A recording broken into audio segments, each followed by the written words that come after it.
Qu'est-ce que cela signifie ? Remettre en question sa réalité.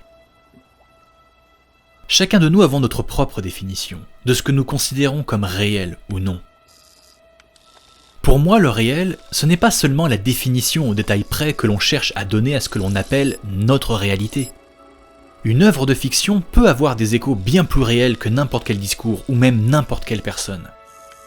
Quand on cherche à comprendre la raison d'être d'une création, et qu'on la confronte malheureusement au fait qu'elle n'existe que parce qu'on lui a permis, on serait en droit de penser qu'il n'y a rien de réel là-dedans, qu'il ne s'agit seulement que d'éléments qu'on a assemblés les uns avec les autres pour créer quelque chose de complètement nouveau, pour créer une illusion de réalité.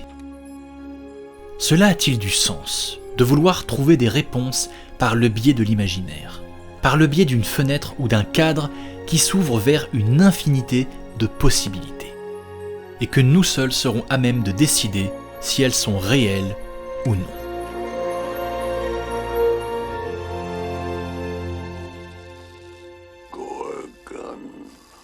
Est-ce vraiment surprenant qu'un film puisse se permettre de remettre en question sa propre réalité ?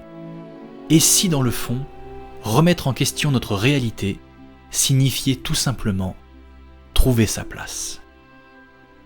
Je ne m'en étais jamais rendu compte à l'époque, mais en revoyant le film de Joe Dante, Small Soldiers, qui narre l'histoire du jeune Alan se retrouvant pris au milieu d'une guerre de jouets high-tech, je me suis aperçu d'une chose assez surprenante. Outre le fait que le film soit une critique acerbe des grosses corporations qui phagocytent l'esprit de notre tendre jeunesse en les abreuvant d'images violentes et en les poussant à consommer littéralement la guerre, je me suis entre autres aperçu qu'à travers son discours, le film recourait à un procédé des plus brillants pour réussir à faire passer son message. Celui de l'opposition. En effet, tout le long, il est intéressant de noter que les conflits d'opinion, les divergences de points de vue, ou même idéologiques, permettent au film d'avoir réellement un écho sur le monde qui entoure ses personnages, mais surtout au sens qu'on pourrait chercher à lui donner. Par exemple, Alan, pour trouver grâce aux yeux de son père, cherche à faire gagner de l'argent à la boutique de jouets de celui-ci, en vendant des jouets plutôt conventionnels à même d'attirer les jeunes consommateurs. Tandis que son père, lui, rejette totalement l'idée de vendre ou de promouvoir des jouets ayant un rapport avec la guerre ou la violence, et préférant vendre des jouets plus classiques, quitte à ne pas faire un bon chiffre d'affaires. Ainsi, par ce genre de procédé, on comprend qu'Alan et son père ne sont pas du tout sur la même longueur d'onde, mais également que Alan, malgré son jeune âge, est une jeunesse bien plus consciente de la réalité de notre monde moderne et de ses conventions sociales, contrairement à son père qui, lui, visiblement, rejette une certaine vision du monde actuel et préfère valoriser ses valeurs. On peut noter également le même type de conflit avec Phil, le voisin de son père, qui lui est clairement un maniaque de la technologie et qui ne jure que par ça et rentre donc en conflit permanent avec le père d'Alan, les concepteurs de jouets face au président de la méga corporation, préférant produire des jouets ultra violents plutôt que d'encourager l'émerveillement des jeunes enfants, de Alan avec sa famille en général, avec laquelle il n'arrive pas à communiquer, des concepteurs entre eux qui ont une vision radicalement opposée de comment il faut faire des jouets, et bien évidemment, des jouets eux-mêmes. Le conflit qui les entoure est d'autant plus pertinent car il est quelque part l'incarnation physique, donc réelle, des conflits qui opposent le reste des personnages, mais qui sera également celui qui obligera les protagonistes à mettre de côté leurs divergences et leur façon de se comporter dans la vie de tous les jours pour réussir à mettre un terme à ce conflit. D'un côté, les Gorgonites. Eux sont plus ou moins la voie de l'imaginaire, celle qui pousse les personnages à devoir se prouver à eux-mêmes et qui, fondamentalement, cherchent uniquement la paix et l'harmonie avec ce qui les entoure. Et de l'autre, les commandos d'élite qui, eux, seraient plutôt le reflet de la réalité que l'on cherche à imposer aux personnages du film.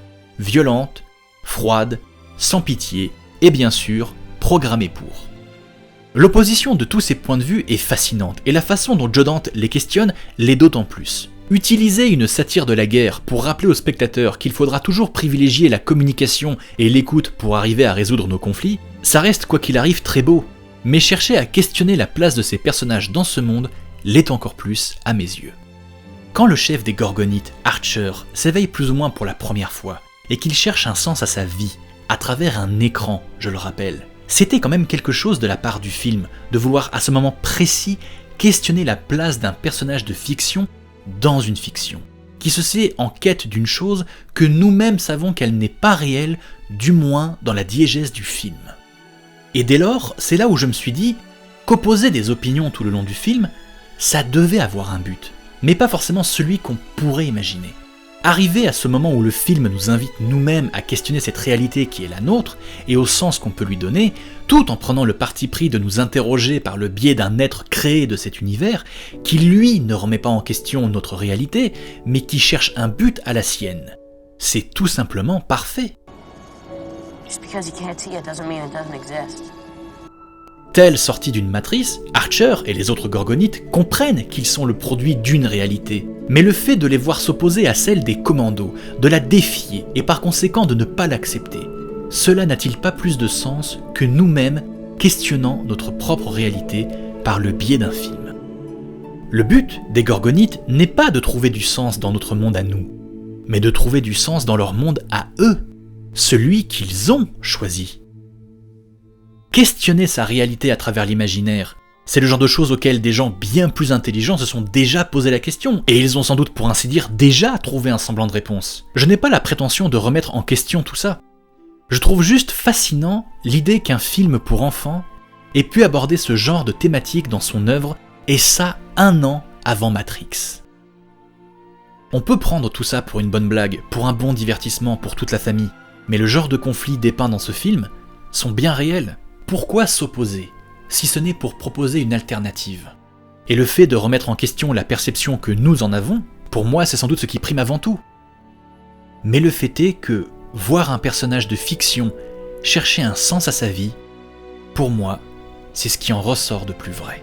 Archer, I understand why, but you might not find Gorgon.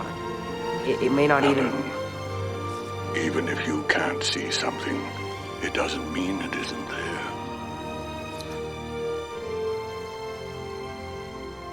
Et si au final, questionner sa réalité n'avait rien à voir avec le fait de trouver sa place ? Peut-être que questionner sa réalité, ça reviendrait plutôt à choisir quelle est sa place. Et peut-être que cette réalité, ce n'est pas forcément celle que l'on cherche à nous imposer, mais bien celle que l'on choisit.